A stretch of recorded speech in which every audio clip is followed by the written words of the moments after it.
합니다. 우리가 매주일마다 혹은 수요일에 또는 새벽에 또 여러 가지 경로를 통해서 설교의 말씀을 듣습니다. 설교를 들을 때에 중요한 것은 설교에 대한 반응입니다. 설교에 대해 믿음으로 바르게 반응하면 그날 들은 설교가 내게 능력이 되고 내게 열매가 되어서 나타날 수 있습니다. 그러나 설교의 말씀을 듣고도 믿음으로 반응하지 않으면 그날 들은 설교는 나와는 큰 관계가 없는, 내게는 큰 유익이 되지 못하는 것으로 끝나고 말 수 있습니다. 설교를 들을 때의 반응은 설교를 누구의 말로 듣는가 하는 것에 의해서 결정된다 할 수 있습니다. 또 다르게 말하면 설교를 누구에게 하시는 말씀으로 듣는가에 따라서도 달라진다고 말할 수 있습니다. 설교는 하나님께서 오늘 내게 하시는 말씀입니다. 설교를 하나님께서 오늘 내게 하시는 말씀으로 듣게 되어지면 설교에 대해서 내가 믿음으로 반응할 수 있습니다.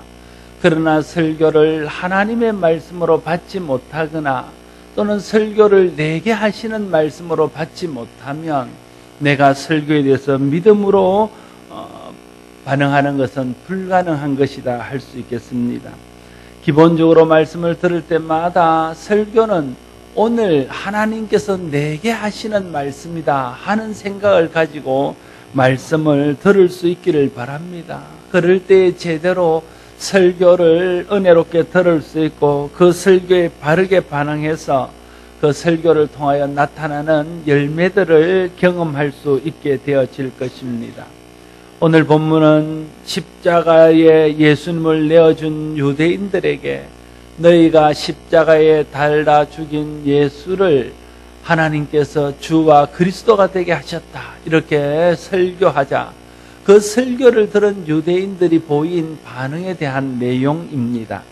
베드로의 설교를 들은 사람들은 어떻게 반응했습니까? 37절에 보면 그들이 이 말을 듣고 마음에 찔려 베드로와 다른 사도들에게 물어 이르되 형제들아 우리가 어찌할꼬 하거늘 말하고 있습니다. 그들은 설교를 듣고 마음의 찔림을 받았습니다. 말씀을 듣고 마음의 찔림을 받아야 됩니다. 말씀을 듣고 찔림을 받기 위해서는 설교를 하나님께서 오늘 내게 주시는 말씀으로 들어야 합니다. 하나님께서 오늘 내게 어떤 말씀을 주셨다면 그것이 하나님이 내가 들어야 되고 내가 필요해서 내게 주시는 말씀이라고 생각하고 들으면 그 말씀들이 다 내 마음에 와서 닿고 내 마음에 찔림이 있게 한다 하는 것입니다. 하나님께서 오늘 내게 주시는 말씀으로 들을 때에 그 말씀이 오늘 내게 필요한 말씀으로 들려져서 그 말씀에 대해서 믿음으로 반응할 수 있게 한다는 것이죠. 설교 말씀이 다른 사람이 아니라 오늘 내가 들어야 될, 내가 필요해서 내게 주시는 하나님 말씀으로 듣게 되어질 때에 말씀을 듣고 자기를 돌아보는 거룩한 은혜가 있게 되어질 것입니다. 그러면 마음에 깊은 찔림이 있게 되는 것입니다. 하나님 말씀에 찔림이 없는 이유는 우리의 삶이 완전하거나 우리의 행위가 완벽해서가 아닙니다. 우리 중에 누가 행위 완전하며 삶이 완벽한 사람이 있겠습니까? 다 연약하고 부족합니다. 그런데도 불구하고 설교를 듣고도 마음의 찔림을 받지 못하는 이유는 설교를 하나님께서 오늘 내게 주시는 말씀으로 듣지 않기 때문에 그렇습니다. 하나님의 말씀을 두 가지 차원에서 듣지 않습니다. 하나는 하나님의 말씀으로 듣지 않습니다. 또 하나는 나와는 상관없는 말씀으로 듣는다는 것입니다. 설교를 하나님 말씀으로 듣고 내게 주시는 말씀으로 들을 때에 말씀의 찔림을 받을 수 있습니다. 설교를 들을 때마다 오늘 하나님께서 내게 무엇이라 말씀하시는지 듣겠다 이런 마음을 가지고 설교를 들어야 됩니다. 오늘 설교를 통해서 하나님께서 내게 하시고자 하는 말씀이 무엇일까 기대하는 마음으로 설교를 들어야 됩니다. 설교는 그날 내게 필요한 말씀을 설교자를 통해서 또 성령의 깨달음을 통해서 하나님께서 내게 주시는 말씀입니다. 설교를 하나님께서 오늘 내게 주시는 말씀으로 듣게 되어질 때에 말씀을 들을 때마다 찔림을 받는 은혜가 있게 되어질 것입니다. 말씀의 찔림을 받는다는 것은 말씀을 깨닫는 것을 말합니다. 말씀의 찔림을 받는다는 것은 말씀을 은혜로 듣는다는 것을 말합니다. 은혜 받는 것을 말합니다. 말씀의 찔림을 받고 은혜를 받아야 말씀에 대해 믿음으로 반응할 수 있습니다. 말씀을 믿음으로 반응해야 열매를 맺을 수 있고 말씀의 능력이 비로소 내 삶 속에 나타나는 것들을 기대할 수 있게 되어질 것입니다. 우리가 말씀을 그렇게 많이 들었는데도 말씀의 능력이 내 삶 속에 직접적으로 나타나지 않고 말씀의 열매가 내 삶 속에서 거두어지지 않는 이유는 말씀에 대해 믿음으로 반응하지 않기 때문에 그렇습니다. 말씀에 대해 믿음으로 반응하지 않는 한 말씀의 능력을 기대하는 것은 불가능합니다. 말씀이 내 삶에서 열매 맺기를 기대하는 것 역시 어려운 일입니다. 나는 여러분 모두가 말씀을 듣고 말씀의 찔림을 받아서 믿음으로 말씀에 반응함으로 말씀의 능력을 경험할 수 있기를 바랍니다. 말씀의 열매가 여러분 삶 속에 맺힐 수 있게 되어지기를 바랍니다. 믿음으로 반응한다는 것은 어떻게 반응하는 것입니까? 오늘 베드로의 설교를 듣고 마음의 찔림을 받은 사람들은 우리 형제들이여 그러면 우리가 어찌할꼬 이렇게 말하고 있습니다. 사람들은 말씀을 듣고 마음에 찔릴 때 대략 세 가지 정도의 반응을 하게 됩니다. 첫 번째는 자신을 방어합니다. 오늘 들은 말씀은 나와는 상관없고 혹 나와 상관이 있다 할지라도 나는 그 말씀대로 살 수 없는 여러 가지 이유들이 있고 내가 그렇게 살 수 없는 내 환경들이 있다고 스스로를 변명하고 스스로 방어하면서 그 말씀을 내 삶에 적용하거나 그 삶을 내 삶에 받아들이지 않는 것입니다. 이것은 하나님 말씀을 듣고 말씀에 대해서 자신을 방어하는 반응입니다. 이런 반응은 믿음의 반응이 아닙니다. 이런 반응 속에는 말씀의 능력이 나타날 수 없습니다. 또한 말씀을 듣고 나타나는 반응 중에는 대적하는 반응이 있습니다.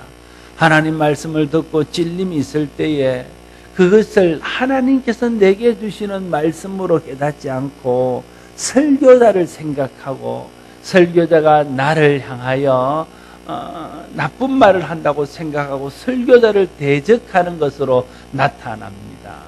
그래서 마음에 설교자에 대해서 좋지 않은 마음을 품습니다. 그렇게 되면 설교를 듣는 사람이나 설교하는 사람이 다 힘들게 되어집니다.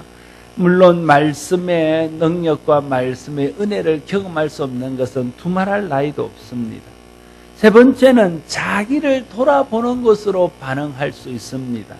그러면 어찌할꼬 탄식하며 하나님의 은혜와 도움을 구하는 것입니다.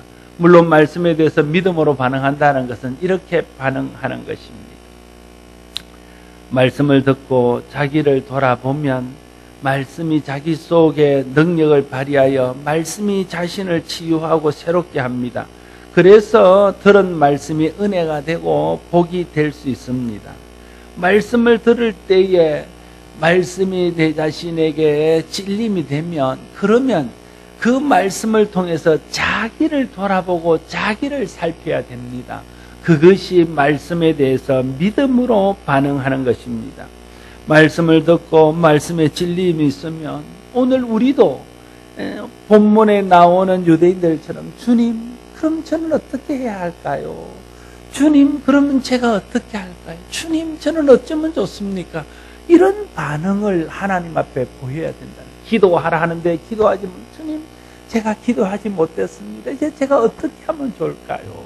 하나님께서 세상을 사랑하지 말라고 말씀하시면 세상을 사랑하는 나를 바라보면서 주님, 그걸 내가 끊기가 어렵습니다. 주님 도와주세요. 주님, 제가 어떻게 하면 좋겠습니까? 이렇게 하나님의 도움을 구하고 성령의 은혜를 구하며 내가 어떻게 하면 좋겠냐고 하나님 앞에 반응하는 것이, 그것이 믿음으로 반응하는 것이고 긍정적으로 말씀에 반응하는 것이고 자기를 돌아보는 것입니다. 그럴 때에 성령께서 우리 가운데 역사하십니다. 하나님이 도우셔서 말씀이 우리 삶 속에서 역사하게 하고 말씀의 표적과 능력이 우리 삶 속에서 나타나며 말씀이 주는 유익을 충분히 누릴 수 있도록 하나님께서 도우실 것입니다.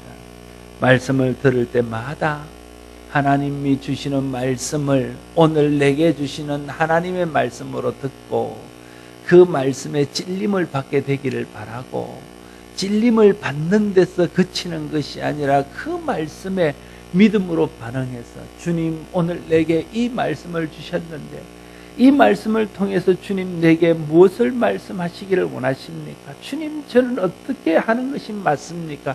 주님, 제가 어떻게 할까요? 이렇게 믿음으로 반응하여 여러분 속에 말씀이 역사하고 말씀이 열매 맺는 것들을 경험할 수 있게 되기를 바랍니다.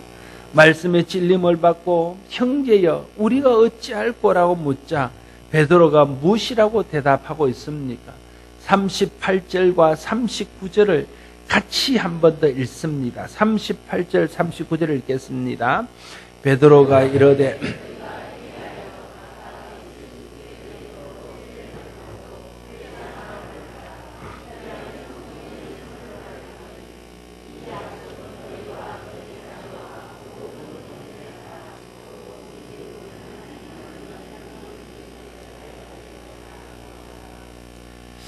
말씀을 듣고 마음의 찔림을 받아 우리가 어찌할꼬 할 때 회개하고 각각 예수 그리스도의 이름으로 세례를 받고 죄사함을 받으라고 말하고 있습니다. 그러면 성령의 선물을 받게 될 것이다 말하고 있습니다. 말씀을 듣고 마음의 찔림을 받아 자기를 돌아보고 회개하면 하나님으로부터 두 가지 선물을 받게 되어집니다.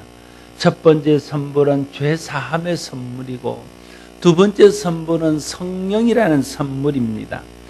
모든 사람에게는 필요가 있습니다. 여러분들이 필요한 것들이 있을 것입니다. 필요 중에는 각각 서로 자기에만 필요한 그런 필요들이 있는 건 하면 모든 사람들이 꼭 있어야 되는 공통적인 필요가 있습니다. 죄사함과 성령을 받는 것은 모든 사람들이 공통적으로 필요한, 모든 사람이 공통적으로 필요한 공통 필요입니다. 어떤 사람에게는 필요하고 어떤 사람에게는 필요치 않는 것이 아닙니다. 누구나 생명을 가지고 이 땅에 사는 사람이라면 죄사함이 필요하고 성령이 필요합니다. 모든 사람에게 공통적으로 필요한 것이 성령과 죄사함입니다. 이 땅에 존재하는 모든 사람들은 다 죄사함이 필요합니다. 왜 그렇습니까? 모든 사람 속에는 죄성이 있고 그 죄성에서부터 나오는 죄가 있습니다. 내가 아무리 노력해도 나도 모르게 짓는 죄들이 있습니다. 내가 아무리 발버둥 쳐도 내 의지와 상관없이 저지르는 잘못들이 있습니다. 내가 아무리 그러지 않으려고 애를 써도 나도 모르는 사이에 저지르게 되는 불의가 있습니다. 부정이 있습니다. 왜 그렇습니까? 우리 속에 죄성이 있는, 그래서 우리가 죄인이기 때문에 죄를 짓는 것입니다. 자주 드리는 말씀이지만 우리가 죄를 지어서 죄인이 아니라 우리가 죄인이기 때문에 우리 속에서 끊임없이 그 상황에 따라서 여러 가지 죄가 나타난다는 거예요. 내가 위기에 처하면 거짓말하게 되고 약한 자들을 보면 함부로 하게 되고 강한 자들을 보면 아부하게 되고 불리한 입장에 되면 뇌물 주게 되고 유리한 입장에 되면 뇌물을 받게 되고 이런 일들이 내가 죄인이기 때문에 환경에 따라 나타나는 죄들이라는 거예요. 그러니까 내가 거짓말하고 내가 다른 사람을 나쁘게 하고 하는 그 죄를 지어서 죄인인 것이 아니라 내게 타고난 죄성이 있고 우리 속에 죄가 있기 때문에 나는 끊임없이 내가 당하는 상황 속에서 그때그때마다 죄를 짓게 되어진다 하는 것입니다. 그런데 성경에 보면 처음 사람을 만든 후에 주님께서 말씀하시기를 선악과를 먹는 날에는 반드시 죽을 것이다 말씀하셨습니다. 그것은 하나님의 법을 어기고 하나님의 말씀을 어겨서 죄를 지으면 그 결과는 죽음이라는 것을 말씀하신 것입니다. 그 로마서에는 정리하여 말하기를 죄의 삭은 사망이라고 말하고 있습니다. 그래서 모든 사람이 죄 용서, 죄 사함 받지 못한 채 살면 그 끝은 죽음으로 끝을 냅니다. 육체는 죽어서 흙으로 돌아가고 영혼은 영원한 죽음인 지옥으로 떨어지게 되어져 있습니다. 그게 모든 사람들의 운명입니다. 그래서 모든 사람은 죄 용서 받아야 됩니다. 모든 사람들은 죄 사함 받아야 됩니다. 그래서 죄 사함, 죄 용서 받는 것은 어떤 예수 잘 믿는 사람, 교회 다니는 사람에게만 국한되는 필요가 아니라 이 땅에 생명을 가지고 살아가는 모든 사람들에게 다 해당되는 필요라는 겁니다. 이 땅에 죄가 없는 사람이 어디 있습니까? 죄를 짓지 않는 사람이 어디 있습니까? 평생을 살아가면서 죄를 반복하지 않는 사람이 어디 있습니까? 내가 원하든 원하지 않게 나도 모르는 사이에 하루에도 수없이 반복되어지는 불의와 부정과 연약함에서 나오는 죄들이 우리 속에서 끊임없이 분출되고 있습니다. 우리는 그런 사람들입니다. 하나님이 우리의 죄를 용서하고 하나님이 우리의 죄에 대해서 죄값을 묻지 않는 죄사함을 받아야 이 죄로 인하여 받는 저주, 죄 때문에 받는 그런 죽음에서부터 우리를 지킬 수 있다 하는 것입니다. 죄사함 받아야 죄의 저주인 죽음에서 벗어나 영원한 생명을 얻을 수 있습니다. 육체는 죽어도 예수님 다시 오실 때에 우리 영혼은 살아나 영원한 천국에서 영원을 사는 영생을 얻을 수 있습니다. 주님 오실 때까지 우리가 살아있으면 죽지 않고 공중에 들려져서 변화되어 예수님과 더불어 영원히 사는 복을 누릴 수 있습니다. 죄사함 받는 것이 모든 사람에게 공통적으로 필요한 필요입니다. 어떻게 죄사함 받을 수 있습니까? 우리가 믿는 성경, 우리가 믿는 하나님께서 우리에게 죄를 사하여 주시기 위해서 주신 방법이 있습니다. 간단합니다. 그것은 예수 그리스도의 이름을 믿고 그 이름을 믿음으로 부르면 구원을 받고 죄사함 받을 수 있습니다. 누구든지 말씀을 듣고 찔림을 받습니다. 내가 죄인인 것을 깨닫게 됩니다. 그래서 주님 앞에 회개하고 내가 죄인임을 고백하고 주님 앞에 용서를 구하게 되면 주님께서 나에게 용서의 은혜를 베푸시고 죄사함의 은혜를 베푸십니다. 죄사함 받고 나면 구원을 받습니다. 그래서 예수 믿는 것이 우리가 죄사함 받는 길입니다. 하나님께서 하나님의 독생자 예수 그리스도를 이 땅에 보내주셔서 죄 없으신 하나님께서 우리의 죄값을 대신 치르고 십자가에 달려 돌아가셨습니다. 그리고 누구든지 그 죄의 죄사함의 은혜를 믿는 사람들은 죄 용서 받을 것이라고 말씀해 주십니다. 그것이 하나님의 새로운 법입니다. 그러므로 누구든지 예수 믿기만 하면 죄사함 받을 수 있습니다. 회개하고 예수 믿으면 죄의 영원한 형벌에서 벗어날 수 있습니다. 그래서 오늘 본문에서 베드로는 말하기를 말씀을 듣고 마음의 찔림을 받아 형제들아 우리가 어떻게 할꼬 묻는 사람들에게 너희가 회개하여 각각 예수 그리스도 이름으로 세례를 받고 죄사함을 받으라 이렇게 말하고 있습니다. 예수님 믿고 회개하고 예수님 믿고 세례를 받습니다. 세례를 받는 것은요, 세례를 받는 그 행위에 의미가 있는 게 아닙니다. 세례를 받기 위해서는 세례 문답을 해야 되고 예수님을 구주로 고백하는 고백이 있어야 됩니다. 그 고백이 중요한 겁니다. 세례를 받았다는 것은 예수를 믿는다는 뜻이고 세례를 받았다는 것은 예수를 믿고 죄사함 받았다는 표이기 때문에 세례가 중요합니다. 그래서 예수 믿고 세례 받으면 죄사함을 받을 것이라 말하고 있는 것이죠. 성경은 예수 그리스도를 믿어 구원받는 도를 가르치는 책입니다.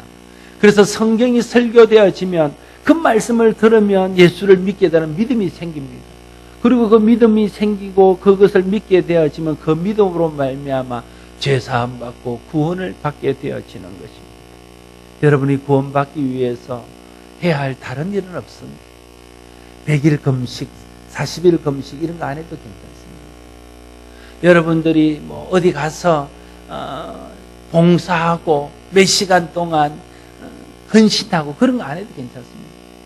하나님께서 우리가 죄인인 것을 알아서 우리의 죄를 대신하기 위해서 예수 그리스도를 이 땅에 보내시고 예수님의 죽으심이 내 죄를 대신한 대속의 죽음이고 하나님이 만드신 법이 그 예수님을 믿기만 하면 죄사함 받을 수 있도록 하셨다는 것을 믿는 것, 그 믿음을 보시고 주님이 우리의 죄를 사하여 주십니다.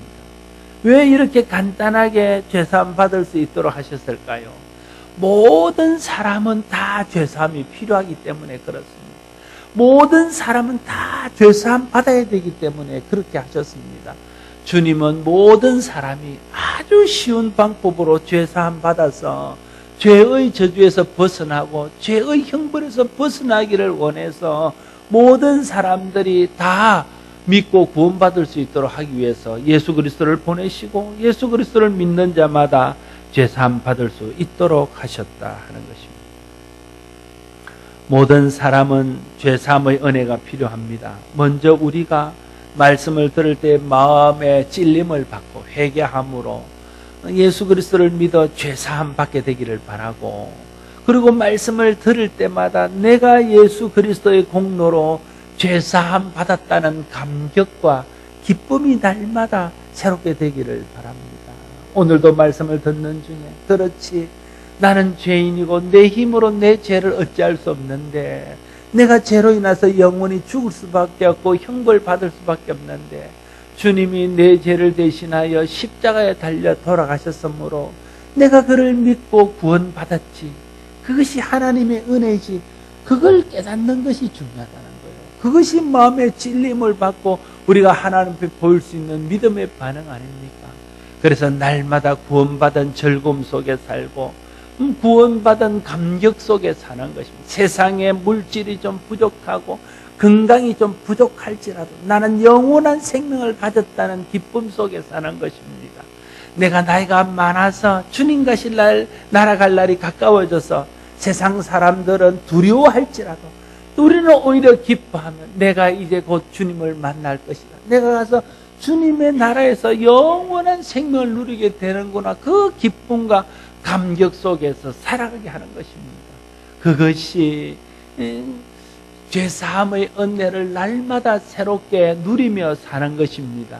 여러분이 말씀을 들을 때마다 깨달아지고 믿어지고 또 마음의 찔림을 받아서 죄사함 받은 것에 대해서 감사하고 감격하며 죄사함 받은 은혜 안에서 살아갈 수 있게 되기를 바랍니다.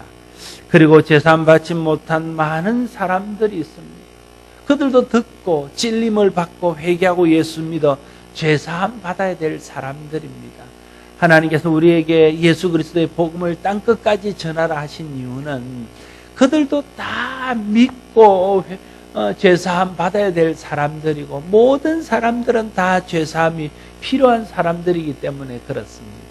우리가 경험한 죄사함의 은혜를 모든 사람들이 함께 누릴 수 있도록 복음을 전하는 일에, 복음을 위해서 중보하는 일에 힘쓰므로 우리를 통해서 많은 사람들이 말씀을 듣고 깨닫고 회개하고 돌이켜 예수를 믿음으로 죄사함 받는 은혜가 나타날 수 있게 되기를 바랍니다.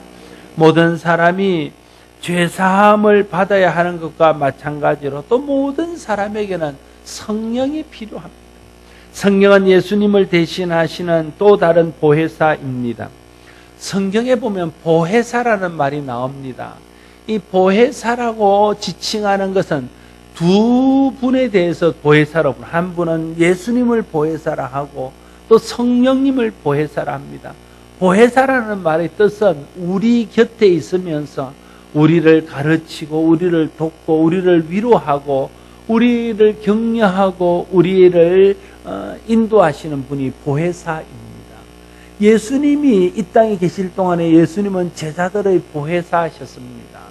그들을 곁에 있으면서 그들을 가르치고 그들을 인도하고 그들을 위로하고 그들을 격려하며 그들이 믿음의 길을 갈 수 있도록 도우셨습니다. 그들에게 있어서 예수님은 보혜사이셨습니다.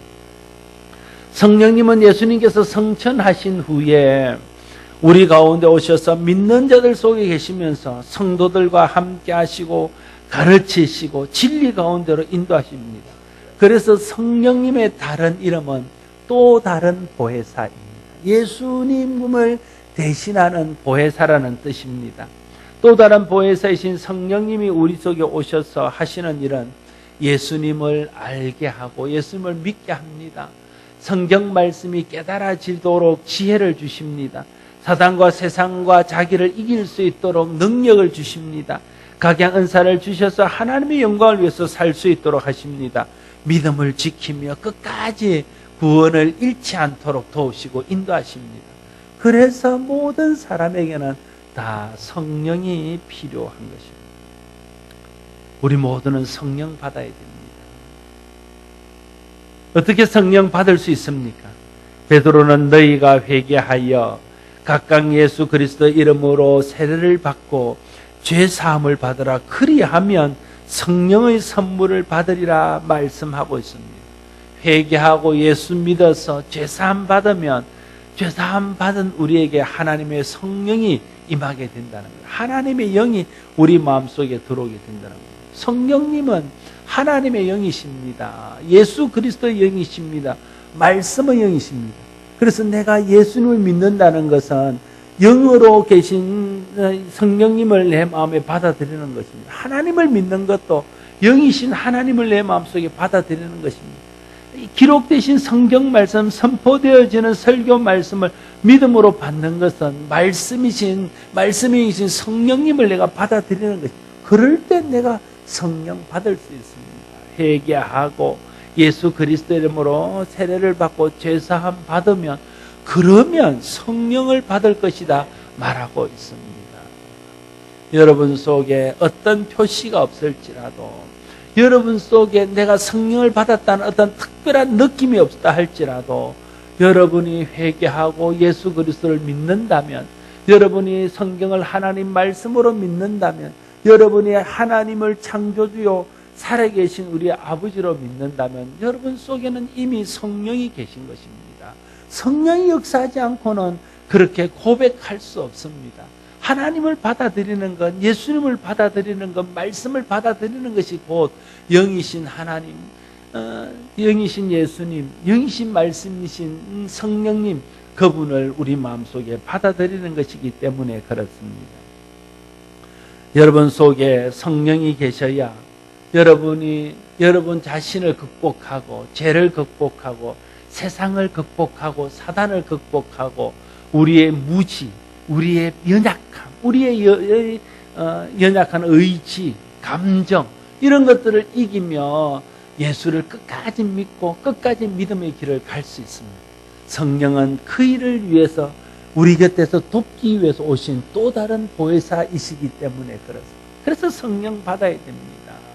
어떤 사람들은 나는 예수님을 믿지만 성령은 내가 별로 좋아하지 않는다.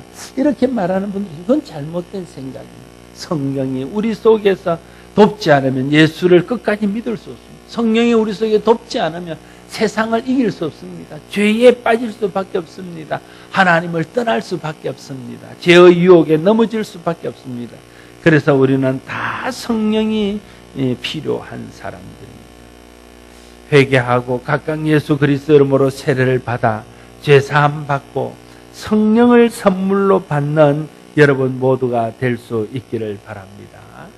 계속해서 베드로는 이 약속은 너희와 너희 자녀와 모든 먼데 사람 곧 주 우리 하나님이 얼마든지 부르시는 자들에게 하신 것이라 말하고 있습니다. 성령의 선물을 받는 것은 누구에게 정해진 것이 아니라 누구든지 멀리 있는 사람이든지 가까이 있는 사람이든지 부모든지 자식이든지 오래 믿은 사람이든지 그렇지 않은 사람 누구나 다 이 약속을 받을 수 있다 하는 것입니다. 누구든지 복음의 말씀을 듣고 마음의 찔림을 받아 회개하고 예수 그리스도의 이름을 받아들이고 제사함 받으면 성령을 선물로 받을 수 있다 하는 것입니다.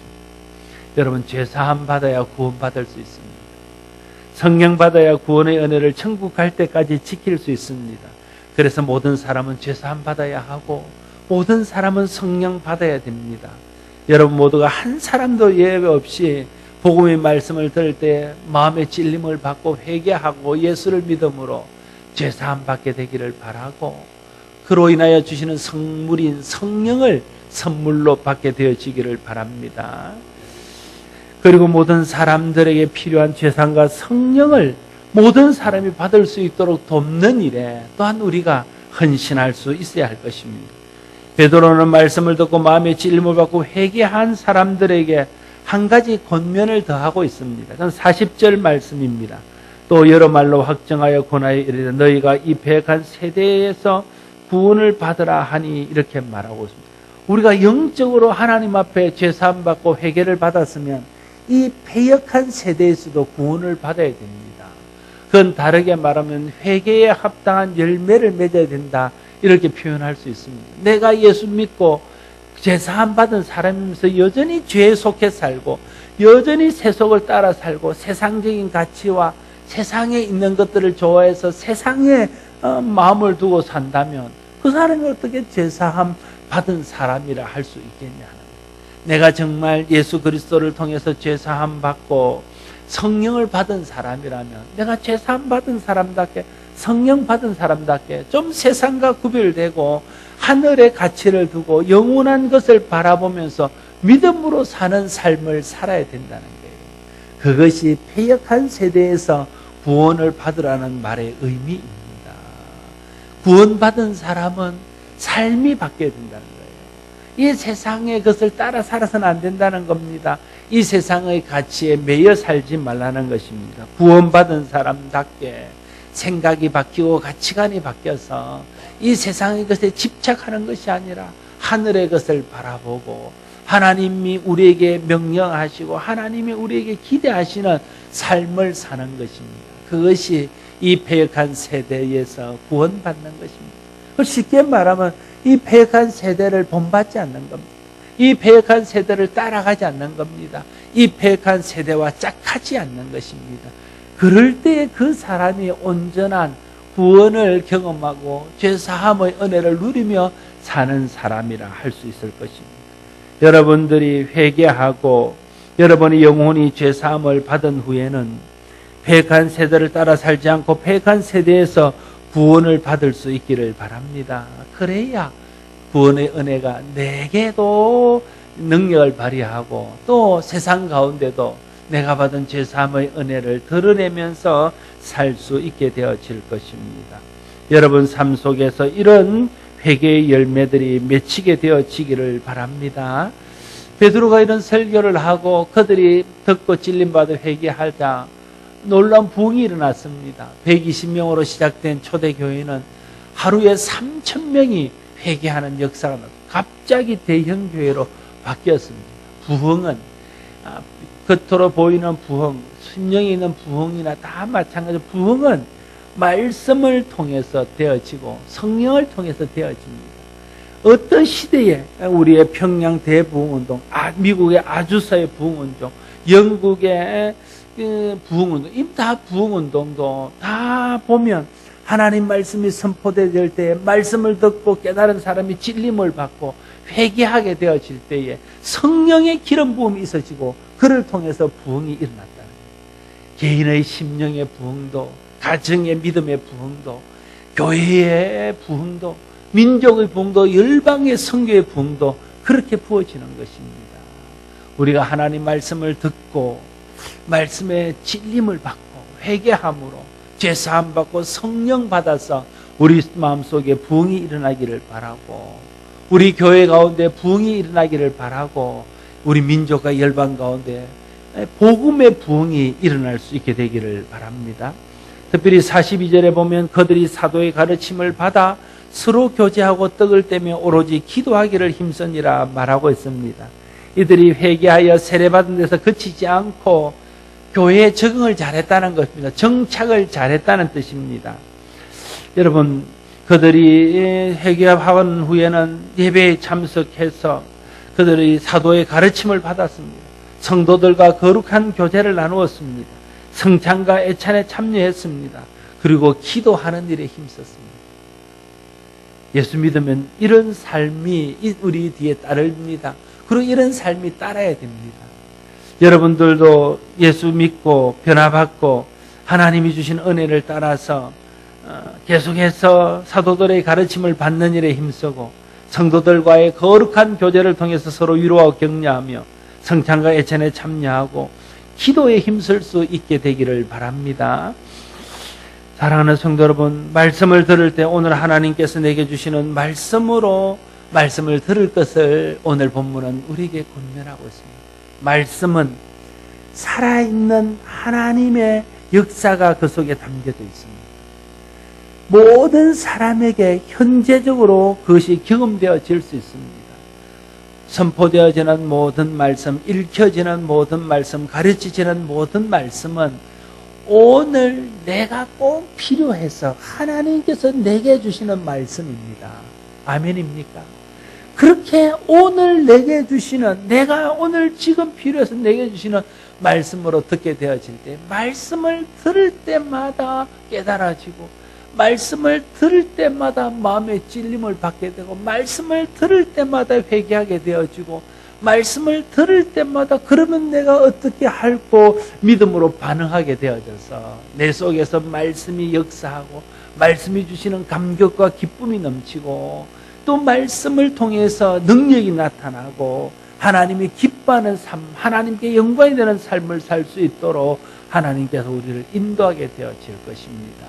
여러분 모두가 하나님 말씀으로 듣고 하나님 말씀을 오늘 내게 주는 말씀으로 들어서 여러분 자신이 그 말씀을 통해서 열매 맺고 능력을 얻고 하나님 주신 은혜와 복을 누리며 살게 되기를 바라고 또 그 말씀의 능력으로 열방을 구원하고 민족을 구원하고 가족과 이웃을 구원하여 그들도 우리와 같이 제사함 받고 구원받고 성령 받아서 영생의 은혜를 누릴 수 있도록 돕는 우리 모두가 될 수 있기를 바랍니다.